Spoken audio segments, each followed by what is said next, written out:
Okay, welcome to language class, day 2. I hope everyone is doing well today. Let's review parts of speech. A noun is a word that is talking about a place, person, or thing. A pronoun takes the place of a noun. Words like he, she, they, those. A verb answers the question, can I this or that? Now, what questions do adjectives answer? If you were looking for an adjective, what 4 questions would you ask yourself? Xenia. Whose, what kind, how many, and which one? And which one? Very good. You're doing great. So let's look at our diagram right here. I want everybody working on their whiteboards. If you don't have a whiteboard, you can make yourself one of these. Just put a sheet of paper inside a clear file folder, and each one of you has dry erase markers that I sent home here from the classroom that you can use. So as we diagram, you can copy the sentence on the board and try to diagram it yourself. See how well you do with that. So the sun shone brightly. So Xenia, would you like to diagram it? Yes. Come on up here. Here is your red marker you can use. First, let's mark the sentence. What is the very first thing I taught you to look for when you're diagramming a sentence? The predicate and the subject.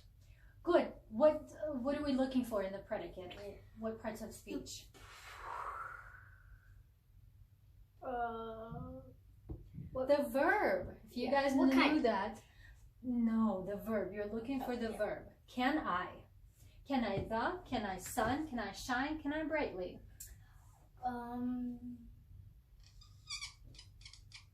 That's where the subject and predicate divide. Very good. And you found the noun and the verb.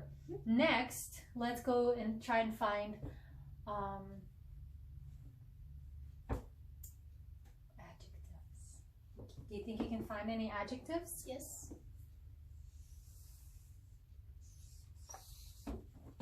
Very good. The is an adjective connected to the noun sun. Very good. Adjectives describe our nouns. Now, go ahead and put a long line over there and diagram it. Make it small so you can fit the little slides that we've learned to do for adjectives. Let's see how well Xenia can do that.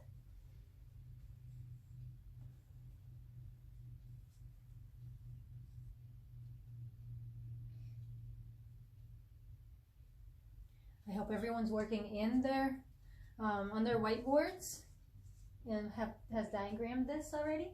So let's read. Sun shone. Can that stand on its own? The sun shone. Yep. The describes sun shone. All right. Mom's coffee cup is on the shelf. All right. Let's try to diagram this. Is there a verb here that you can find? A verb. Remember, verbs Yes. can be action words, they can be non-action, or they can be helping verb with a noun or with a verb.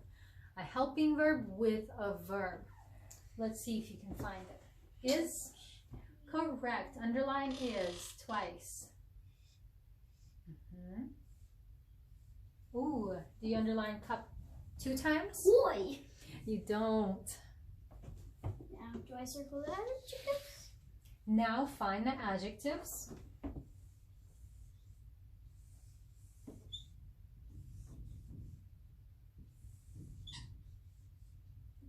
No, please. All right, you said mom's describes cup.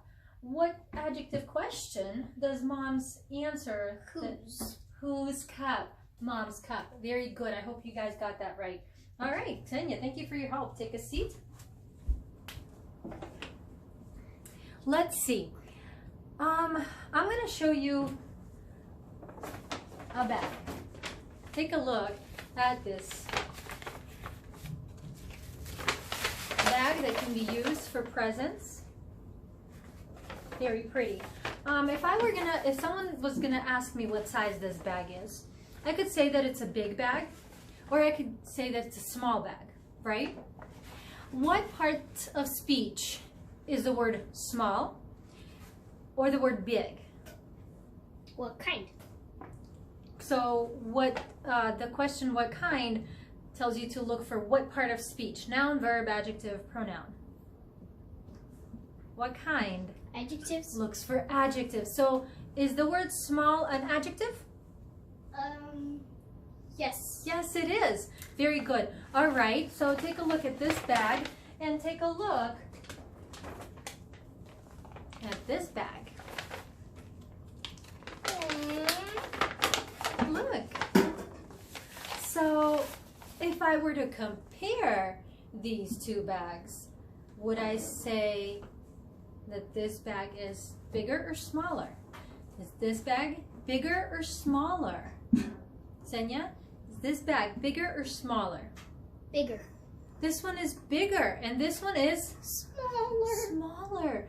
So what sound do you hear at the end of the word smaller and bigger? Very good. All right, I want you to remember that if we're comparing two things, remember the number 2, it's very important. When we're comparing two nouns, we usually add the suffix to the end of that noun. For example, the word tall, if you were to describe some basketball player, you would say that they're tall, correct? That would describe the basketball player, the tall basketball player. But what if you're comparing two people? What if you're comparing me, Ksiusha, come up here, and Ksenia?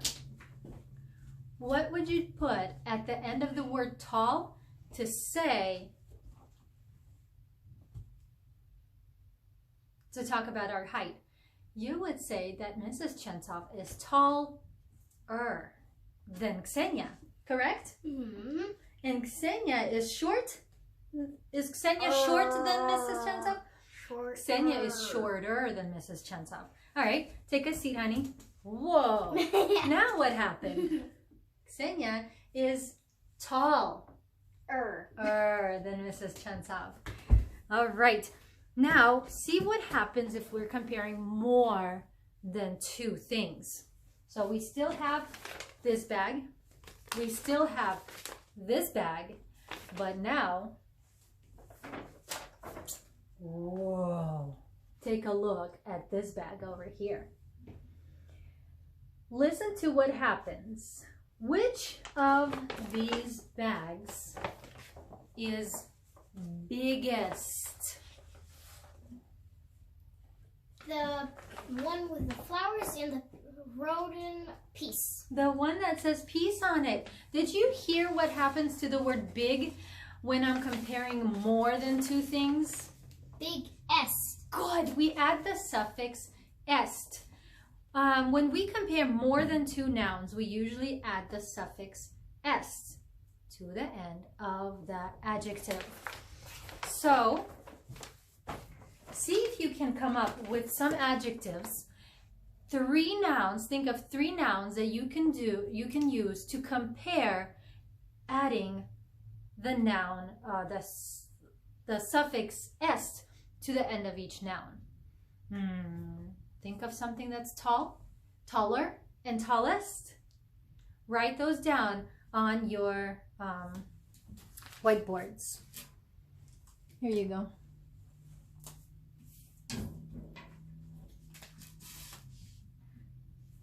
I'll pause this for a second for you. All right, so if we were going to change these words from big to bigger to biggest and small to smaller to smallest. Now, let's try to do the same thing with the word wet. Wet. What if someone got even more wet? Ksiusha? Wetter. Wetter. Very good. Now, what happens to a consonant at the end of a noun that if you have a noun that ends with consonant, what do you do to that consonant if you have to add a suffix to it? You remember, you double the end of the consonant and you write wetter. Susha, would you be able to use the same rule and add the suffix wettest? No, just underneath, right here.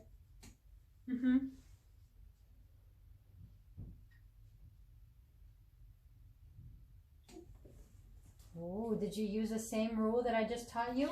If there's a consonant, you double it.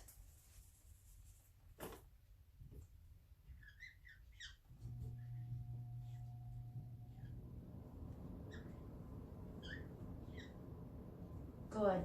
Remember that if there's a consonant at the end of a word preceded by a vowel, that consonant doubles and becomes wetter, wettest with 2 T's. Now look at fast. How do you make that when you compare 2 cars? One is fast, the other one is fast. Ooh, Susha, I wonder if everybody made that mistake. Is there a vowel before the last consonant? No, so that consonant does not need to double. Remember those rules, guys. So it's faster and fastest. Good. And cute. Do we need a double E? No, we don't. Fast, cuter, and the cutest little bag you've ever seen. Remember this little munchkin here. Isn't he the cutest? All right. Sticky. What happens to a noun if it has a Y preceded by a consonant? It's very similar to our plurals rule. If Y preceded by a consonant, the Y has to go home. And you have an I-E. Stickier. Very good. What about, how would you spell stickiest?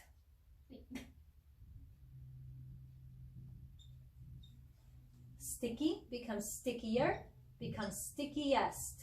Did you do that correct?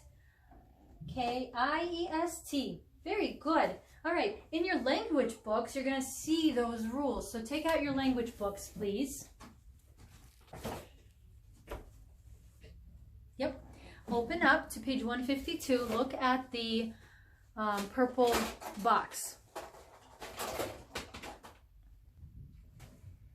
All right. So how many nouns, when you're comparing how many nouns, you add ER as a suffix? Ksenia? 2. We're all looking on our purple box at the top of page 152. And when we add EST, est, when we're comparing how many nouns. Read it with me. Add EST to an adjective when comparing 3 or more nouns. Very good. David is older than Stephen. David is the oldest boy in his class. All right. Remember the spelling rules. When a root word ends with one consonant and the vowel is short, double the consonant before adding a suffix beginning with a vowel. When a root word ends with a silent E, drop the E before adding a suffix that begins with a vowel. When a root word ends with a consonant and a Y, Y preceded by a consonant, the Y goes home, you write I instead of it, and then add the suffix. All right, so think A and think B is what you're doing today. After you're done, have your parents take a picture, send it in to me.